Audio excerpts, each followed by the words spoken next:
trabalhos continuam normais na casa de Deus. Quinta-feira estaremos aqui com a campanha, a segunda semana. Eu até esqueci, mas eu vou colocar aí no mural. Quais os propósitos desta campanha? Quinta-feira estaremos aqui em nome de Jesus. Se você deu início à campanha, não perca. Apresente os teus pedidos de oração. Apresente as tuas petições diante do Senhor. Apresente, porque Deus, Ele quer responder. Agora, só nos responde se persistirmos, se insistirmos em apresentar a Ele. E isso em oração, em louvor e gratidão a Ele. Amém, queridos? Amém. Vamos nos colocar de pé. Existe alguma coisa, minha esposa? O culto segunda-feira em casa.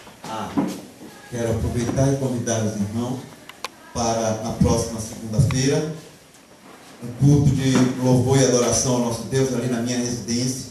Tem sido bênção, irmão. Lá tem sido bênção. Cada semana tem assim uma cooperação de muitas pessoas. Amém? Tem sido cooperação de muitas pessoas. Então vamos, em nome de Jesus, estender as nossas mãos, curvar as nossas cabeças. Louvado seja Deus.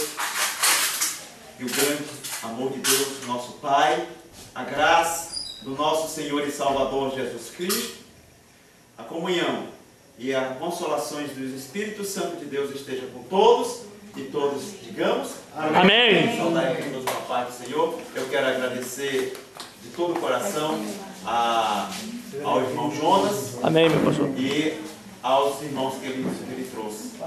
Quero também agradecer a presença da irmã Rejane. Amém? Amém, pastor.